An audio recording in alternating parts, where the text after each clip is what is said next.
So in the Sutra of the Retribution of Good and Evil Karma for the One-Pronged Sangha, in the Dharmalanding age, when no bhikshus transmit precepts, if you truly wish to seek them, where can you obtain them? Through the human form, the one-pronged human form. So Master Oyu Yi used the single, one-pronged human form to diligently seek the Bodhisattva precepts and the novice monk precepts.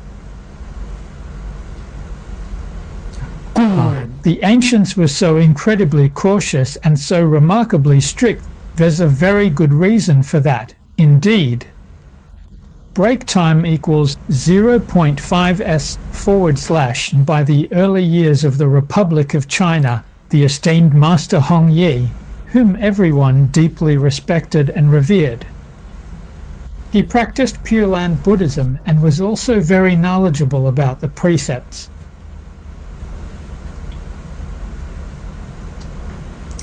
He had some lecture notes at the Manan Buddhist Academy, which was subsequently collected and compiled into the comprehensive record of Master Hong Yi's lectures, and you can all certainly read them at your leisure.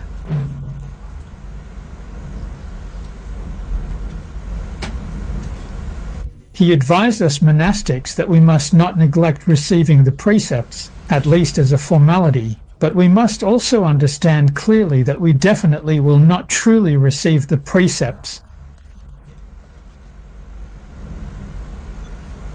So why go through this formality?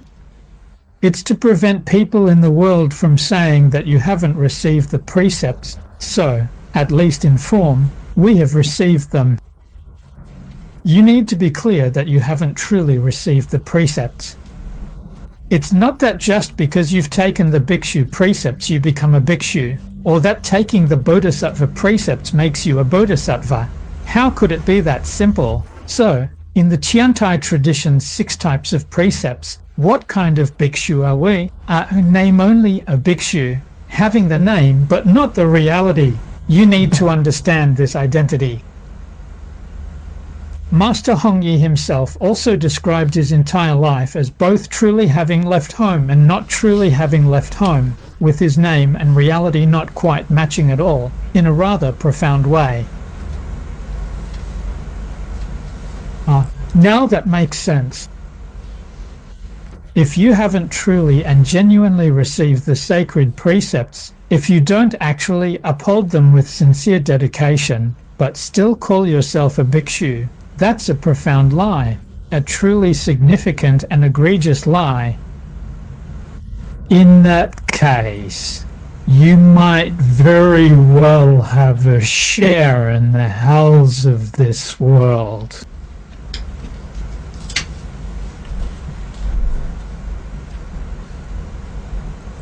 Now, another significant cause of karma. These karmic causes. This is precisely what we commonly refer to as karmic conditions.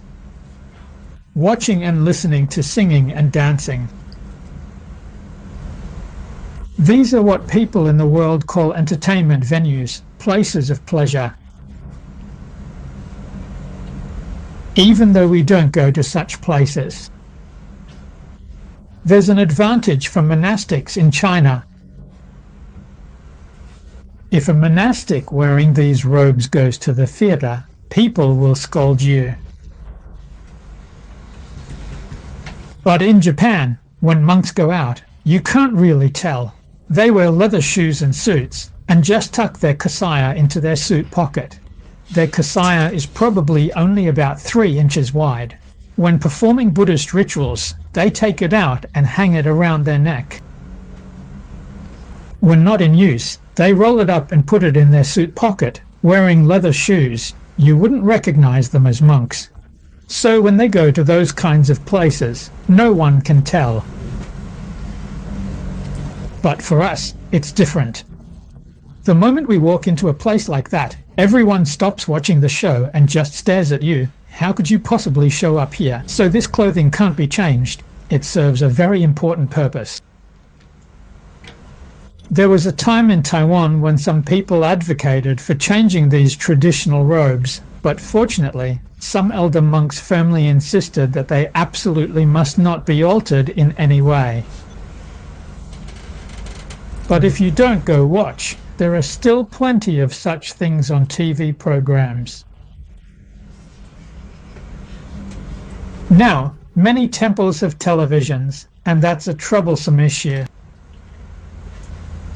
If you watch these captivating song and dance performances and you are not sufficiently mindful, your heart may become deeply attached to them, and as a direct consequence of this attachment, you will unfortunately fall into the suffering of hell because of it. So how does a mindful observer view this? It's all like a dream, an illusion, a bubble, a shadow, like dew or a flash of lightning. This can actually help you make even greater progress. By reflecting on these images, you can gain insight into all of life. The entire universe is like a play. It's all fake, not real. If you observe wisely, you won't go astray in all this. But if you're not mindful and let greed and attachment arise, then you're in big trouble. So, according to the Sutra on the Four Ultimate Hells, it tells us that the surroundings are iron walls. These formidable iron walls are now burning intensely red hot, and the very hell itself is like a vast, raging sea of fire. And this fire, it's spewing out from the four ultimate directions. People inside are burned and boiled by it. That hell is like a truly giant, immense cauldron, glowing intensely red hot and constantly spewing forth fire. And if you look at karma, it never stops.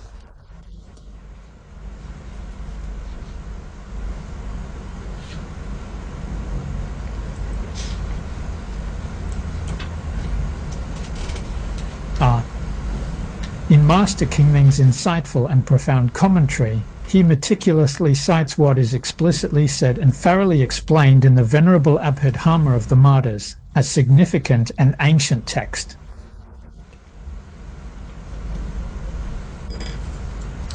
There's also another kind of deeply rooted and pervasive lustful intention that stems from actions in past lives. As humans in those previous existences, sometimes you directly engaged in the act of killing yourselves, and at other times, you actively encouraged or incited others to commit this grave act of taking life. This refers to the profound karmic consequence of such actions.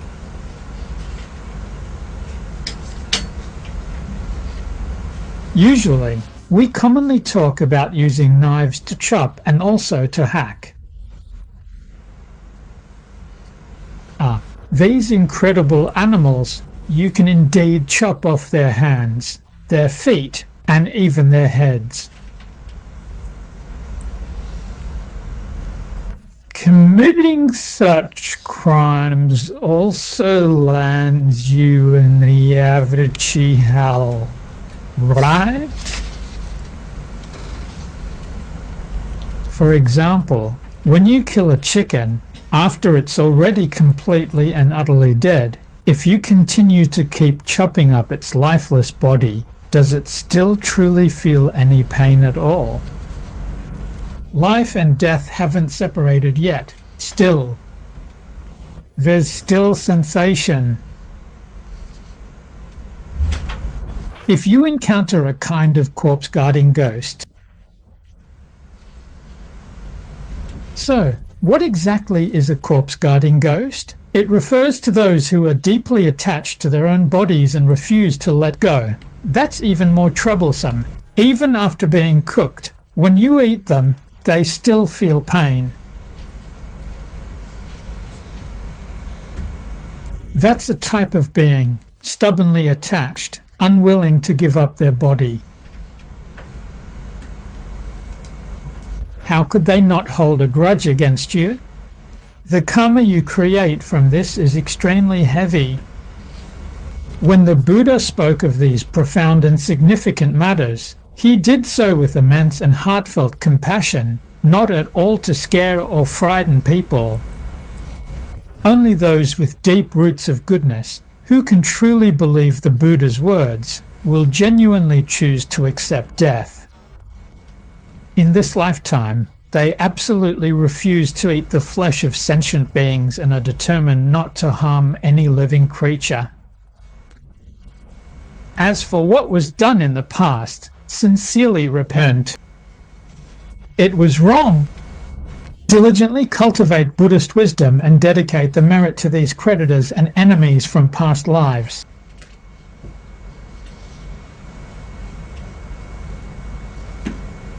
I hope that when I attain Buddhahood, these creditors and enemies from past lives can attain Buddhahood together with me. You must give rise to true intention, true vows, and genuine practice. Then these creditors and enemies will not trouble you or obstruct you. Why is that? Because when you succeed, they benefit as well. If they try to obstruct you, they are only harming themselves. But if what we do is fake, not genuine, then these creditors and enemies will absolutely not let you off. Unless you miss the opportunity, if you miss the chance, they will definitely come for revenge. Second, there is the terrifying Hell of Blades, a truly dreadful place where all four sides are towering mountains of razor-sharp knives. Furthermore, there are menacing wheels of blades ominously spinning in the air above, adding to the horrific torment.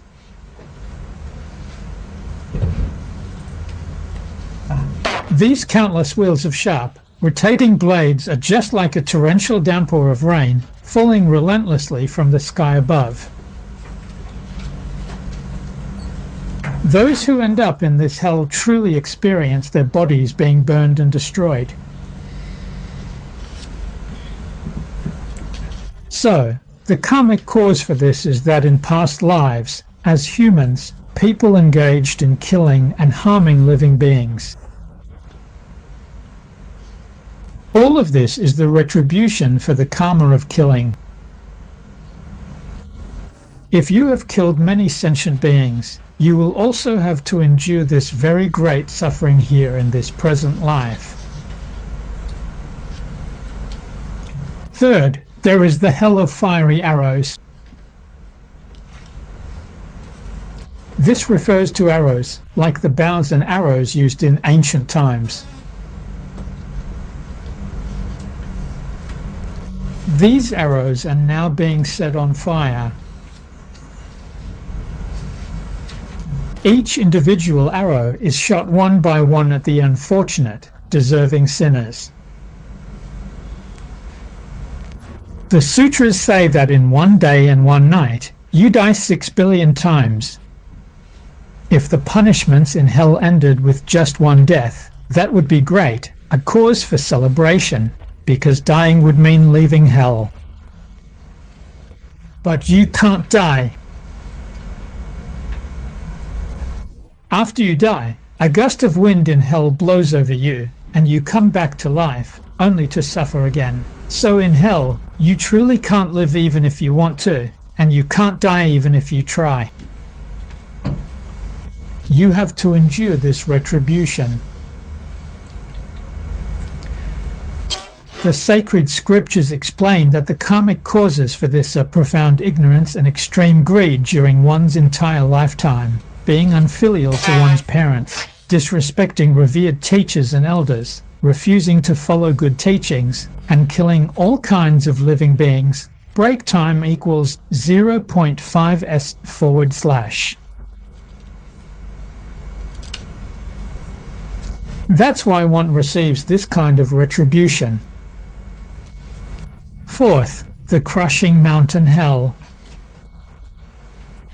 This is where people walk between two mountains, and the mountains close in and crush them, subjecting them to this kind of punishment. In some ancient scriptures, this terrifying place is also profoundly called the repeated crushing hell, a dreadful realm where numerous colossal mountains relentlessly come together.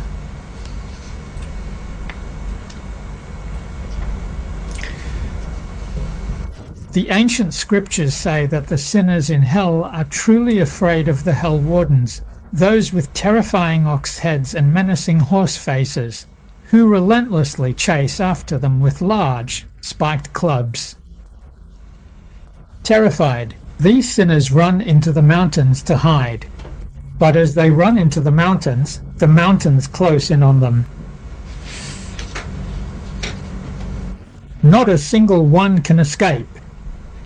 When two massive mountains close in and a person is caught helplessly in between, the ancient scriptures describe it as being as incredibly solid as the formidable Mount Meru, with blood flowing like a raging river.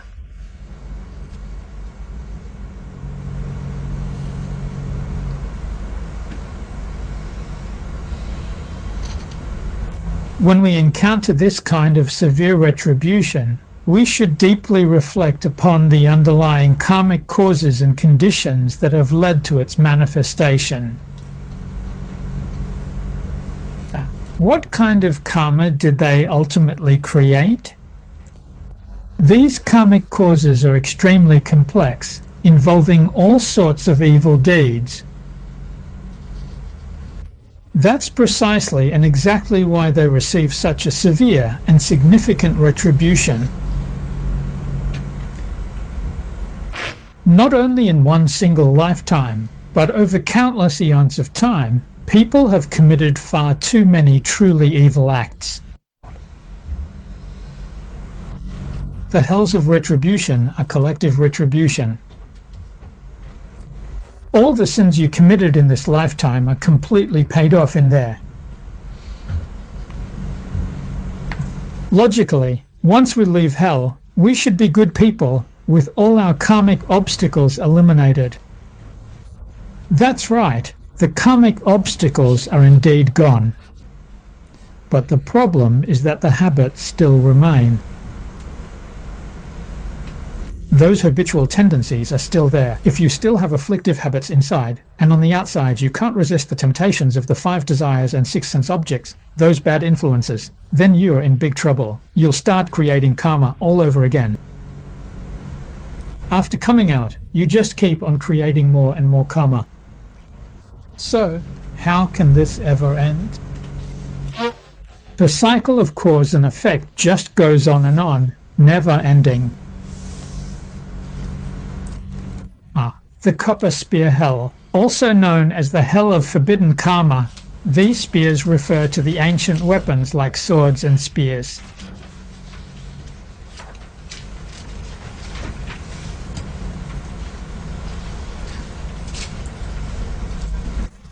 As for the karmic cause, it's still, in essence, killing.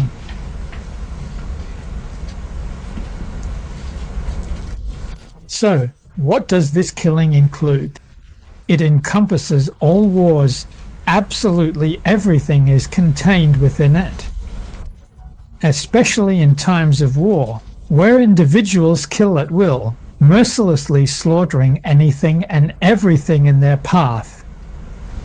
That is precisely the kind of profound and inescapable karmic retribution that ultimately results. The Iron Cart Hell, as described in the profound and ancient Sutra, it's specifically called the 4-jeweled precept mats, and this intensely fiery cart is also widely and commonly known as the Hell of Fire Carts.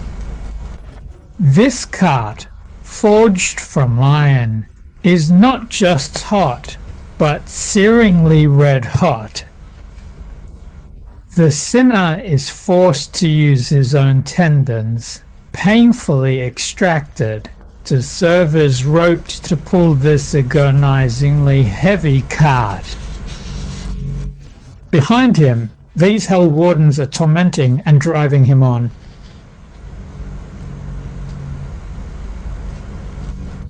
In the Sutra on evil sexual conduct, it is said that Shakyamuni Buddha, in a past life, also truly endured this very hell. Several people were pulling this iron cart, and among them, when one person was having his tendons pulled out, it was truly pitiful and excruciatingly painful. At that time, Shakyamuni Buddha felt compassion and asked the hell warden, "Can I pull out one more tendon to give to him?" Then, seeing Shakyamuni like this, the hell warden struck him dead with a spiked club. But once he was killed, he was reborn. He escaped from hell. In hell, a single thought of kindness allows you to transcend and be liberated. When you have that single kind thought, if the hell warden strikes you dead, you transcend and leave hell. So we need to understand this principle. When we recite Amitabha Buddha's name, and our every thought aligns with the Buddha, even if someone kills us, we are reborn. We go straight to the Pure Land and transcend the cycle of the 6 realms. So how could you possibly resent them? You can barely thank them enough. This is real, not fake. When your mind is completely extinguished, it aligns with the Western Pure Land. When your mind is completely extinguished, it aligns with all good deeds. In the Western Pure Land of ultimate bliss, all the virtuous and noble ones gather together in one place. A mind that is completely extinguished is purely good, without even the slightest trace of malice. Only then can we truly be confident in our rebirth. Not even a bit of doubt. With a kind heart, kind words, kind actions, wholeheartedly reciting the Buddha's name and seeking rebirth in the Pure Land, how could you possibly not be reborn there? If someone like that can't be reborn in the Pure Land, then who else could possibly make it? So, if we want to be truly confident about reaching the Western Pure Land, your approach is absolutely right. Toward all people, all matters, and all things in this vast and intricate world, it is truly essential to feel profound joy and deep gratitude, and to harbor not even the slightest bit of resentment or hostility. That is truly the optimal way to be and to live your life, fostering a positive and harmonious existence. Next, number 7, the iron bed in hell. This particular bed is also set ablaze with a great, intense, and consuming fire. Those individuals being punished are forcibly made to lie down on this particular bed. It's quite similar to what we now commonly refer to as teppanyaki, but it is far, far more excruciatingly severe than that. With teppanyaki, the iron plate isn't even red hot, but here it's glowing red from the heat. The Buddha explained in the sutras that punishments like these are mostly used to make things clear and serve as a warning. Next, number 8, the iron ox hell. The following scriptures will elaborate on this. Number 9 is the iron garment. This is a garment meticulously crafted from iron, also intensely heated until it's glowing a fiery, incandescent red, and it's then put upon the unfortunate sinner. When the sinner wears this scorching iron garment, their entire body is burned and completely charred. The sutra tells us that the karmic cause for this is that, in the past, this person had indeed truly forced confessions from others amongst humans.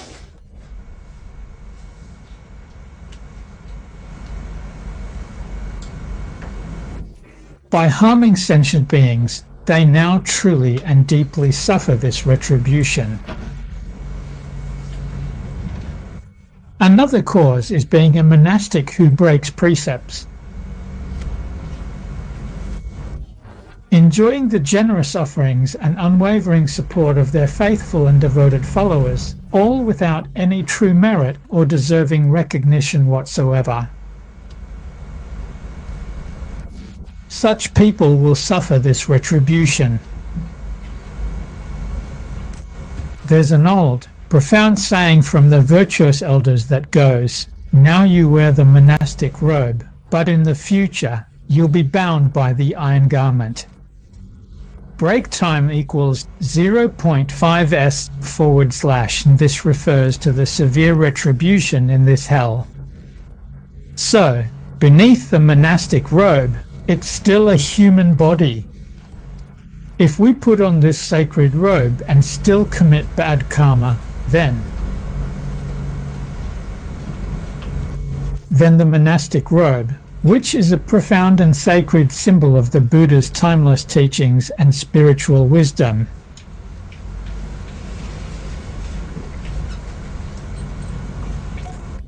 wearing this sacred robe profoundly signifies undertaking a profound mission and embracing a significant responsibility to diligently continue the timeless wisdom of the Buddha and to widely spread the profound Dharma for the ultimate benefit of all sentient beings.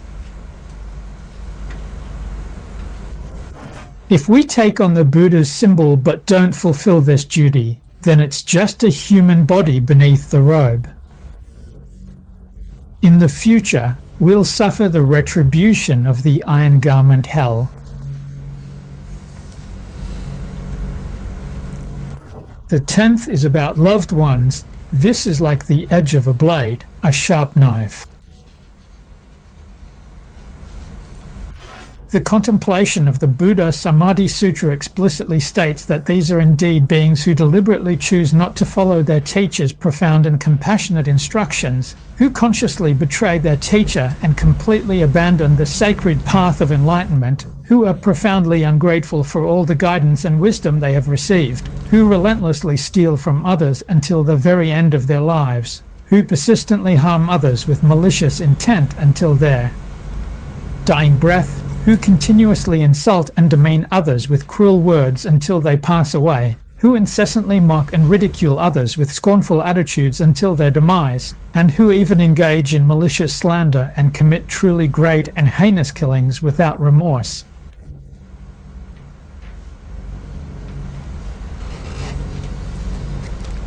Committing such truly evil and heinous deeds inevitably leads one to fall into the hell of loved ones. Additionally, the underlying causes of these negative karmic actions may include certain monks or Brahmins who engage in truly unlawful acts, deliberately acting against the sacred Dharma, and feeling absolutely no shame whatsoever.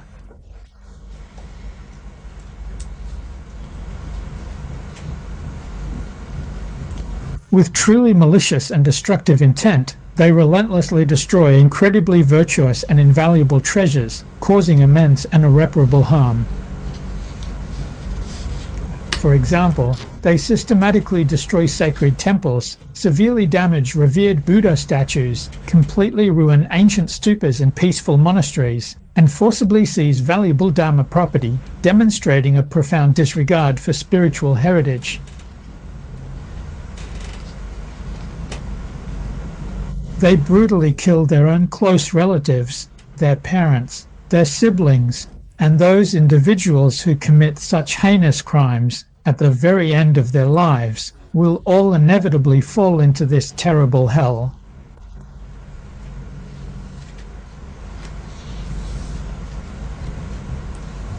Even the blades and the bodies of their loved ones are engulfed in flames. These incredibly sharp blades are just like those found in the previous, terrifying Wheel of Blades hell.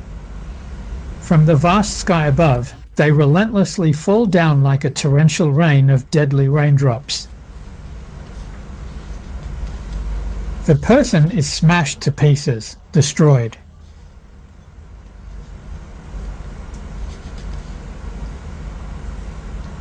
Eleventh, the Precepts Hell. 12th, the Hell of Male Youths.